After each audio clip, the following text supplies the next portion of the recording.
Hello' বন্ধু বান্ধৱীসকল, আপোনালোকৰ কি খবৰ? নিশ্চয় ভালে আছে। আজি বহুত দিনৰ মূৰত আকৌ আপোনালোকৰ নতুন ৰেচিপি এটা লৈ আহিছোঁ। ৰেচিপিটো হৈছে সেউজীয়া শাক পাচলিৰ লগত কুচিয়া মাছৰ জোল।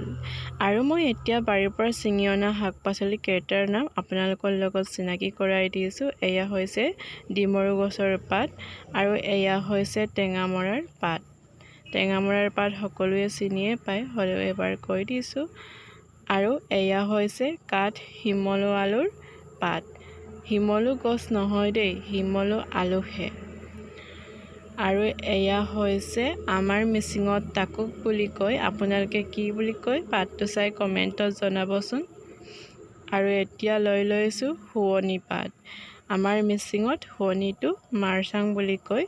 আৰু এয়া কি পাত আপোনালোকে কমেণ্টত জনাবচোন। আমাৰ চৰমনডেক্কি বুলি কয়।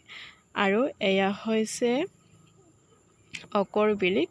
আমাৰ মিচিঙত অকৰ বিলিক বুলি কয়। আপোনালোকৰ কি বুলি কয় সেইটো পাতটো চাই কমেণ্টত জনাব। আৰু এয়া আশাকিলতা। আৰু এয়া লৈ লৈছোঁ ভেদাইলতাৰ পাত কেইখিলামান। ভেদাইলতা সকলোৱে চিনিয়ে পায়।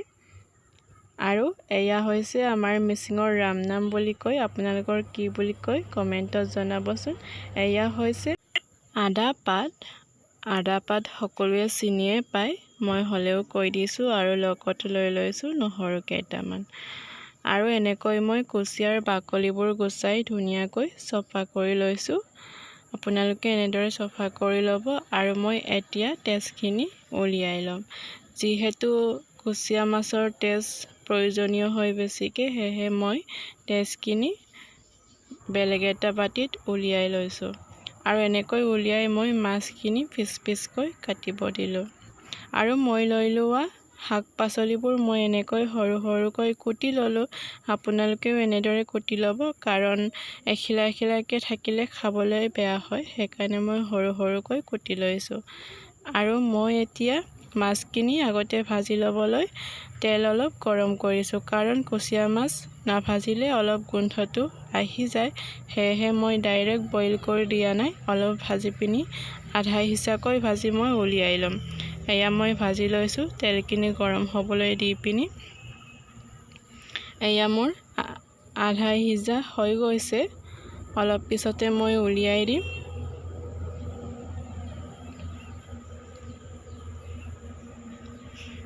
এয়া চাওকচোন কিমান ধুনীয়া হৈছে। এনেকৈ আধা সিজাকৈ ভাজি লৈ উলিয়াই দিব। আৰু মাছৰ পিচখিনি দেখি বৰ ভাল লাগিছে, কাৰণ মাছটো ডাঙৰ আছিলে।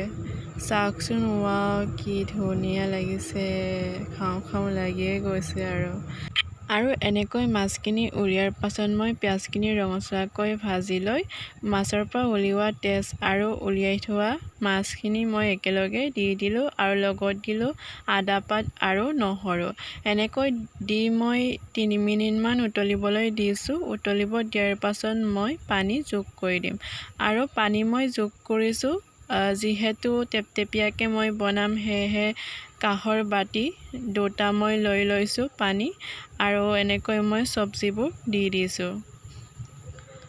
চব্জিবোৰ দিয়াৰ পাছত মই ঢাকনখন বন্ধ কৰি 2-3 মিনিটমান উতলিব দিয়াৰ পাছত মই নিমখ, জলকীয়া, হালধিখিনি সোৱাদ অনুসৰি দি দিছোঁ। আপোনালোকে আপোনালোকৰ সোৱাদ অনুসৰি দি দিব। তাৰপিছত 5 মিনিটমান ঢাকনটো বন্ধ কৰি উতলিবলৈ দিব। আৰু এনেকৈ লৰাই দিব, যাতে তলত লাগি নধৰে। এতিয়া মই জালুক অকণমান দি দিম। আৰু জালুকৰ গুড়ি দিলে খাবলৈ টেষ্টি হয় আৰু গোন্ধটো ভাল লাগে, সেয়েহে মই জালুকৰ গুড়ি অকণমান দি দিছোঁ। আপোনালোকেও এনেদৰে জালুকৰ গুড়ি অকণমান দি দিবচোন। এয়া চাওকচোন কিমান ধুনীয়াকৈ উতলিছে। আৰু মই এনেকৈ 10 মিনিট উতলিবলৈ দি আকৌ ঢাকনখন খুলি লৰাই দিছোঁ। আপোনালোকে এনেদৰে মাজে মাজে লৰাই থাকিব। এয়া সিজিছে, অলপ পাছত মই নমাই দিম। বেছি সময় নালাগে, 20-25 মিনিটমানেই লাগে বনাবলৈ। আৰু মোৰ এতিয়া বনাই হৈ গ'ল। এয়া চাওকচোন কিমান ভাল লাগিছে, টেষ্টিও লাগে খাবলৈ।